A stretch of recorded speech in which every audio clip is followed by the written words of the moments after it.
I'd like to talk today about the two biggest social trends in the coming century and perhaps in the next 10,000 years. But I want to start with my work on romantic love, because that's my most recent work. What I and my colleagues did was put 32 people who were madly in love into a functional MRI brain scanner, 17 who were madly in love and their love was accepted, and 15 who were madly in love and they had just been dumped. And so I want to tell you about that first, and then go on into where I think love is going. What 'tis to love, Shakespeare said. I think our ancestors, I think human beings, have been wondering about this question since they sat around their campfires or lay and watched the stars 1,000,000 years ago. I started out by trying to figure out what romantic love was by looking at the last 45 years of research on just psychological research. And as it turns out, there's a very specific group of things that happen when you fall in love. The first thing that happens is what I call, a person begins to take on what I call special meaning. As a truck driver once said to me, he said, "The world had a new center, and that center was Mary Ann." George Bernard Shaw said it a little differently. He said, "Love consists of overestimating the differences between one woman and another." And indeed, that's what we do. And then you just focus on this person. You can list what you don't like about him, but then you sweep that aside and focus on what you do. As Chaucer said, love is blind. On trying to understand romantic love, I decided I would read poetry from all over the world. And I just want to give you one very short poem from 8th century China, because it's an almost perfect example of a man who is focused totally on a particular woman. It's a little bit like when you are madly in love with somebody and you walk into a parking lot, their car is different from every other car in the parking lot. Their wine glass at dinner is different from every other wine glass at the dinner party. And in this case, a man got hooked on a bamboo sleeping mat. And it goes like this. It's by a guy called Wan Chen. "I cannot bear to put away the bamboo sleeping mat. The night I brought you home, I watched you roll it out."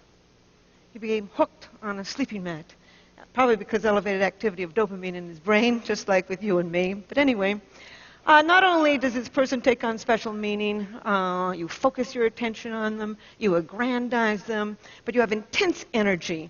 As one Polynesian said, he said, "I felt like jumping in the sky."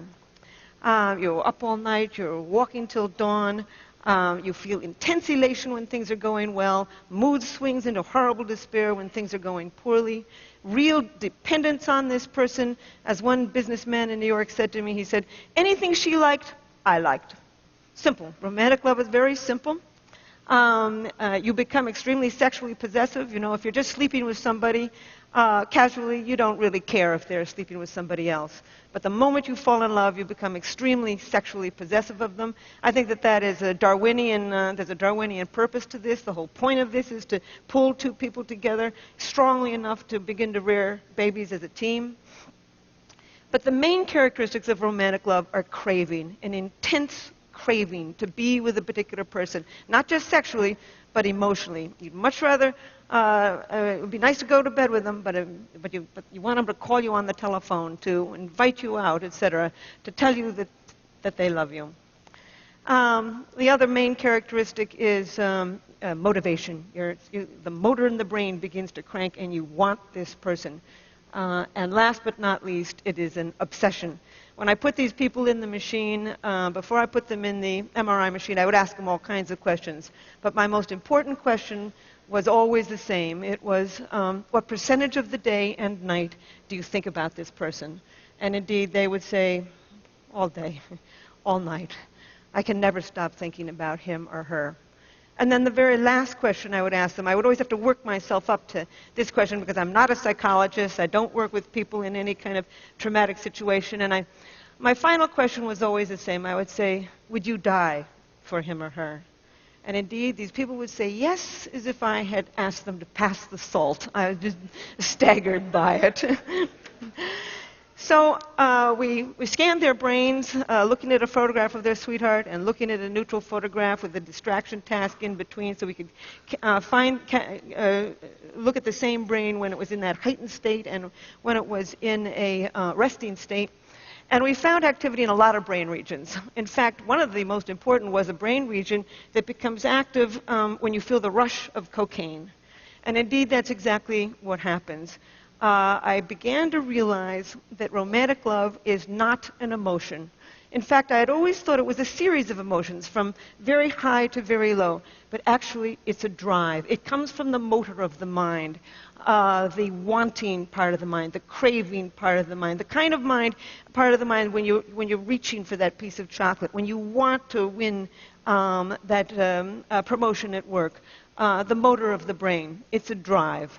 And in fact, I think it's more powerful than the sex drive. You know, if you ask somebody to go to bed with you and they say no thank you, you certainly don't kill yourself or slip into a clinical depression. But certainly around the world, people who are rejected in love will kill for it. People live for love, they kill for love, they die for love. They have songs, poems, novels, sculptures, paintings, myths, legends. In over 175 societies, people have left their evidence of this powerful brain system. I have come to think it's one of the most powerful brain systems on Earth for both great joy and great sorrow.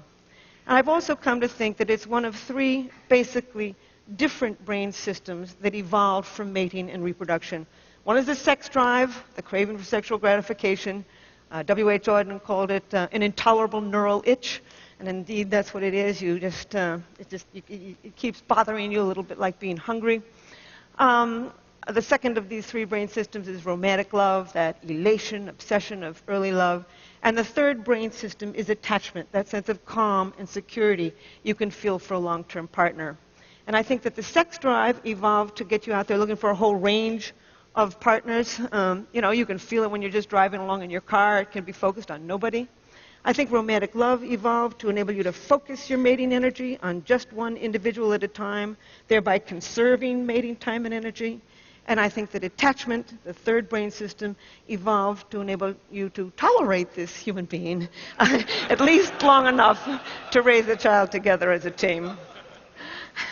So with that preamble, I want to go into discussing the two most profound social trends, one of the last 10,000 years, and the other certainly of the last 25 years, that are going to have an impact on these three different brain systems: lust, romantic love, and deep attachment to a partner. The first is women moving into the workforce. I've looked at 130 societies through the demographic yearbooks of the United Nations, and everywhere in the world, except for actually 129 out of 130 of them, women are not only moving into the job market sometimes very, very slowly, but they're moving into the job market and they're very slowly closing that gap between men and women in terms of economic power, health, and education. It's very slow. For every trend on this planet, there's a counter trend. We all know of them. But nevertheless, the old Arabs say, the dogs may bark, but the caravan moves on. And indeed, that caravan is moving on. Women are moving back into the job market. And I say back into the job market because this is not new. For millions of years on the grasslands of Africa, women commuted to work to gather their vegetables. They came home with 60 to 80% of the evening meal. The double-income family was the standard, and women were regarded as just as economically, socially, and sexually powerful as men. In short, we're really moving forward to the past. Then women's worst invention was the plow. With the beginning of plow agriculture, men's roles became extremely powerful. Women lost their ancient jobs as collectors, but then with the Industrial Revolution and the post-industrial revolution, they're moving back into the job market. In short, they are acquiring the status that they had 1,000,000 years ago, 10,000 years ago, 100,000 years ago. We are seeing now one of the most remarkable traditions in the history of the human animal. And it's going to have an impact. I generally give a whole lecture on the impact of women on the business community. I'll only just say a couple things and then go on to sex and love. There's a lot of gender differences. Anybody who thinks men and women are alike simply never had a boy and a girl child. I don't know why it is that they want to think that men and women are alike. There's much we have in common, but there's a whole lot that we do not have in common. We are, in the words of Ted Hughes, I think that we were built to be, we're like 2 feet. We need each other to get ahead. But we did not evolve to have the same brain. And we're finding more and more and more gender differences in the brain. I'll only just use a couple and then move on to sex and love. One of them is women's verbal ability. Women can talk. Women's ability to find the right word rapidly, basic articulation, goes up in the middle of the menstrual cycle when estrogen levels peak, but even at menstruation, they're better than the average man. Women can talk. They've been doing it for a million years. Words were women's tools. They held that baby in front of their face, cajoling it, reprimanding it, educating it with words. And indeed, they're becoming a very powerful force, even in places like India and Japan, where women are not moving rapidly into the regular job market. They are moving into journalism. And I think that the television is like the global campfire. We sit around it, and it shapes our minds. Almost always when I'm on TV, the producers who call me, who negotiate what we're going to say, is a woman. In fact, Solzhenitsyn once said, to have a great writer is to have another government. Today, 54% of people who are writers in America are women. It's one of many, many characteristics that women have that they will bring into the job market. They've got incredible people skills, negotiating skills. They're highly imaginative. We now know the brain circuitry of imagination, of long-term planning. They tend to be web thinkers because the female parts of the brain are better connected. They tend to collect more pieces of data when they think, put them into more complex patterns, see more options and outcomes. They tend to be contextual, holistic thinkers, what I call web thinkers. Men tend to, and these are averages, tend to get rid of what they regard as extraneous, focus on what they do, and move in a more step-by-step thinking pattern. They're both perfectly good ways of thinking. We need both of them to get ahead. In fact, there's many more male geniuses in the world, and there's also many more male idiots in the world. When the male brain works well, it works extremely well. What I really think that we're doing is we're moving towards a collaborative society, a society in which the talents of both men are becoming understood and valued and employed. But in fact, women moving to the job market is having a huge impact on sex and romance and family life. Foremost, women are starting to express their sexuality. I'm always astonished when people come to me and say, why is it that men are so adulterous? And I say, well, why do you think more men are adulterous than women? Oh, well, men are more adulterous. And I say, well, who do you think these men are sleeping with? Basic math. Anyway, in the Western world, women start sooner at sex, have more partners, express less remorse for the partners that they do, marry later, have fewer children, leave bad marriages in order to get good ones. We are seeing the rise of female sexual expression. And indeed, once again, we're moving forward to the kind of sexual expression that we probably saw on the grasslands of Africa 1 million years ago, because this is the kind of sexual expression that we see in hunting and gathering societies today. We're also returning to an ancient form of marriage, equality. They're now saying that the 21st century is going to be the century of what they call the symmetrical marriage, or the peer marriage, or the companionate marriage. This is a marriage between equals, moving forward to a pattern that is highly compatible with the ancient human spirit. We're also seeing a rise of romantic love. 91% of American women and 86% of American men would not marry somebody who had every single quality they were looking for in a partner if they were not in love with that person. People around the world, in a study of 37 societies, want to be in love with the person that they marry. Indeed, arranged marriages are on their way off this braid of human life.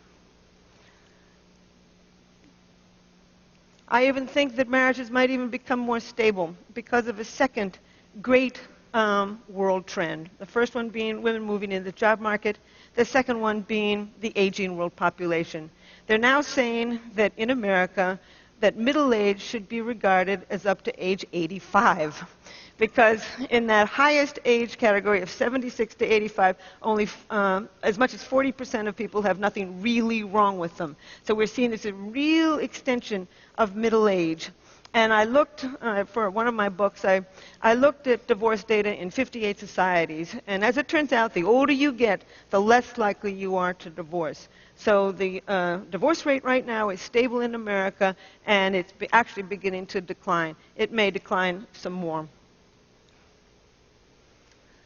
I would even say that with Viagra, estrogen replacement, hip replacements, and the incredibly interesting women. Women have never been as interesting as they are now. Not at any time on this planet have women been so educated, so interesting, so capable.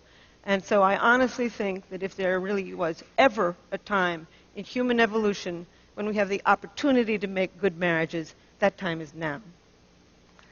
However, there's always kinds of complications in this. These three brain systems, lust, romantic love, and attachment, don't always go together. They can go together, by the way. That's why casual sex isn't so casual. With orgasm, you get a spike of dopamine. Dopamine is associated with romantic love, and you can just fall in love with somebody who you're just having casual sex with. With orgasm, then you get a real rush of oxytocin and vasopressin. Those are associated with attachment. This is why you can feel such a sense of cosmic union with somebody after you've made love to them. But these three brain systems, lust, romantic love, and attachment, aren't always connected to each other. You can feel deep attachment to a long-term partner while you feel intense romantic love for somebody else, while you feel the sex drive for people unrelated to these other partners. In short, we're capable of loving more than one person at a time.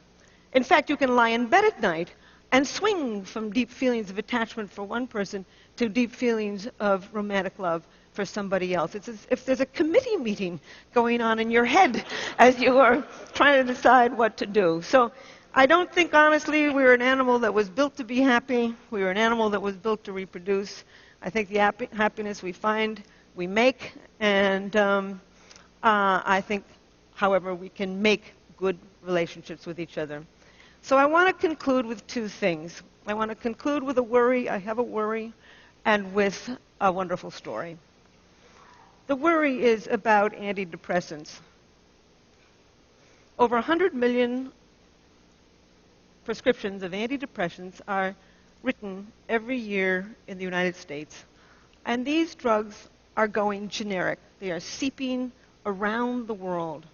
I know one girl who's been on these antidepressants, serotonin-enhancing, SSRIs, serotonin-enhancing antidepressants, since she was 13. She's 23. She's been on them ever since she was 13. I got nothing against people who take them short-term when they're going through something perfectly horrible and they want to commit suicide or kill somebody else. I would recommend it. But more and more people in the United States are taking them long-term. And indeed, what these drugs do is raise levels of serotonin. And by raising levels of serotonin, you suppress the dopamine circuit. Everybody knows that. Dopamine is associated with romantic love. Not only do they suppress the dopamine circuit, but they kill the sex drive. And when you kill the sex drive, you kill orgasm. And when you kill orgasm, you kill that flood of drugs associated with attachment. The things are connected in the brain, and when you tamper with one brain system, you're going to tamper with another. I just simply say that a world without love is a deadly place. So now, thank you. I want to end with a story and then just a comment. I've been studying romantic love and sex and attachment for 30 years. And I'm an identical twin. I'm interested in why we're all alike. Why you and I are alike, why the Iraqis and the Japanese and the Australian Aborigines and the people up the Amazon River are all alike. And about a year ago, an internet dating service, Match.com, came to me and asked me if I would design a new dating site for them. I said, I don't know anything about personality. I said, you think you got the right person? They said, yes. It got me thinking about why it is that you fall in love with one person rather than another. That's my current project. It will be my next book. There's all kinds of reasons that you fall in love with one person rather than another. Timing is important. Proximity is important. Mystery is important. You fall in love with somebody who's somewhat mysterious, in part because mystery elevates dopamine in the brain, probably pushes you over that threshold to fall in love. You fall in love with somebody who fits within what I call your love map, an unconscious list of traits that you build in childhood as you grow up.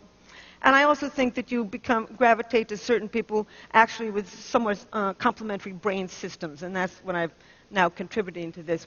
But I want to tell you a story to illustrate, I've been carrying on here about the biology of love. I want to show you a little bit about the culture of it, too, the magic of it.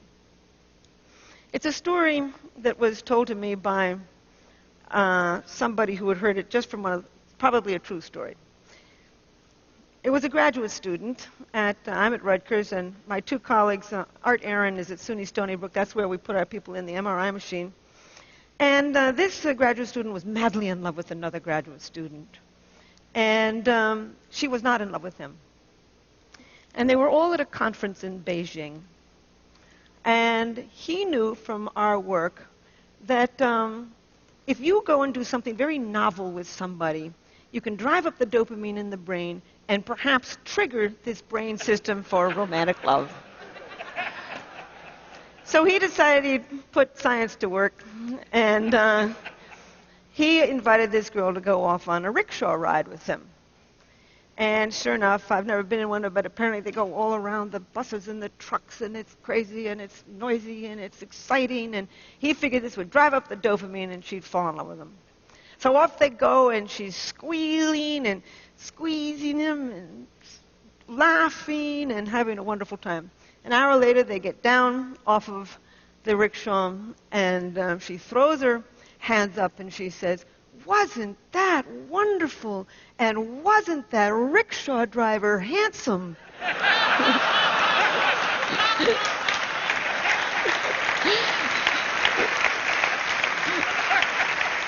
There's magic to love. But I will end by saying that millions of years ago, we evolved three basic drives: the sex drive, romantic love, and attachment to a long-term partner. These circuits are deeply embedded in the human brain. They're going to survive as long as our species survives on what Shakespeare called this mortal coil. Thank you. Helen Fisher.